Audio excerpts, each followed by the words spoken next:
ngalaba Jesu lomue, onye neme mma. Igbo ngalaba, Igbo ngalaba, Igbo ngalaba Jesu lomue, onye neme mma.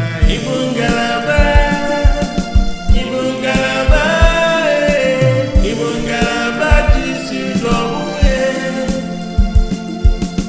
Igbo ngalaba Jesu lomue, Igbo ngalaba Jesu lomue, onye neme mma. Igbo ngalaba, Igbo ngalaba, Igbo ngalaba Jesu lomue, o kwere nkwa mee ya. Igbo ngalaba, Igbo ngalaba, Igbo ngalaba Jesu lomue,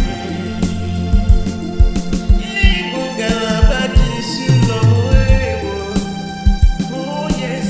Igbo ngalaba Jesu lomue, ewo onye na-abịa ọzọ.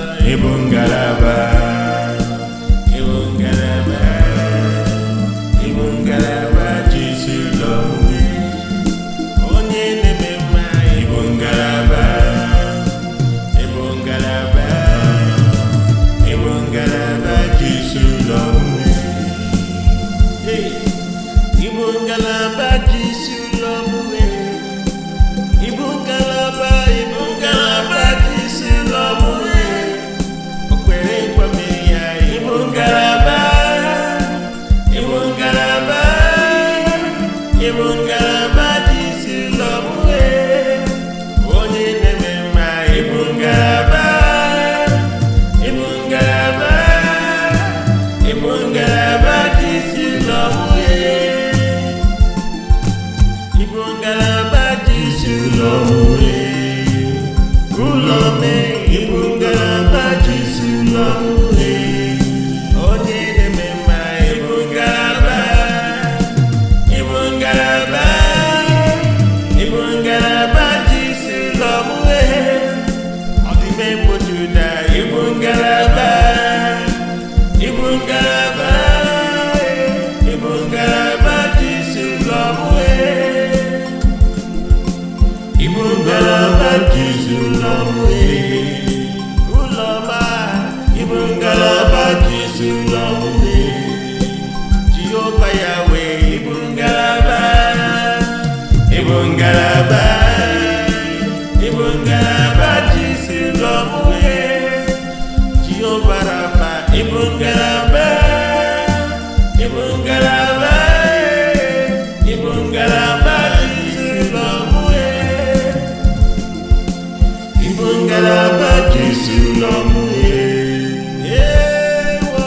Igbo ngalaba Jesu lomue, o kwere nkwa mee ya. Igbo ngalaba, Igbo ngalaba, Igbo ngalaba Jesu lomue, ọdịme mgbojuda. Igbo ngalaba, Igbo ngalaba, Igbo ngalaba Jesu lomue,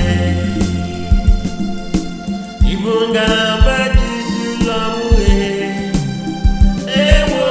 Igbo ngalaba Jesu lomue, ọdịme mgbojuda. Igbo ngalaba, Igbo ngalaba, Igbo ngalaba Jesu lomue, onye na-eme mma. Igbo ngalaba, Igbo ngalaba, Igbo ngalaba Jesu lomue, Igbo ngalaba Jesu lomue, uloma. Igbo ngalaba Jesu lomue, onye na-abịa ọzọ. Igbo ngalaba, Igbo ngalaba, Igbo ngalaba Jesu lomue,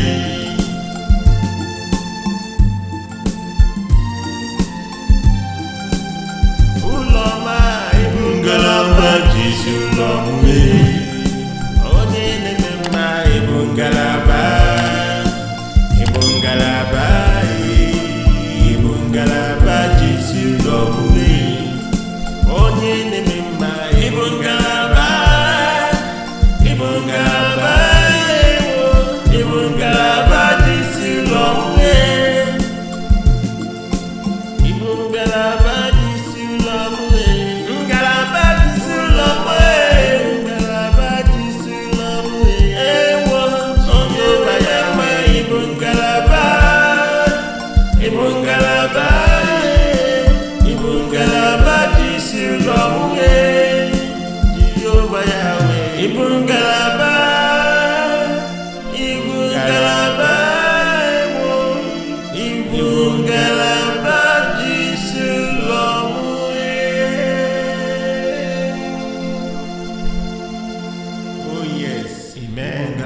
Jisulam, for sure. That means that you are the pillar that holds my life. Amen. You are the pillar that holds my life. Amen. That's just the translation.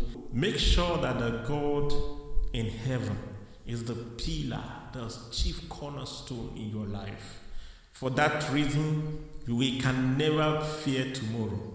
We can always do all things through Him that strengthens us, through Him that powers you, through Him that is in us. He is greater than he that is in the world.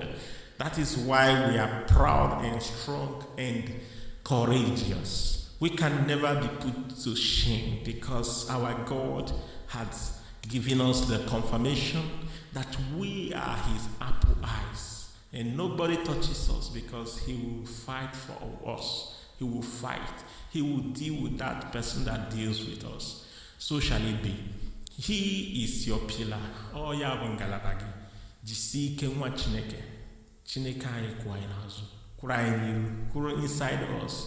N'akụkụ ọbụla Chineke buru anyị ụzọ. Ya buru gị ụzọ n'ụzọ ọbụla n'afa Jizọs. Amen. Ka ọ dị mbọsị ọzọ. Na-anọnyere nwanne gị nwoke. Ka anyị na-ekpere Chineke na-akpọkwa n'ebe ọ pụrụ iche. Bye bye.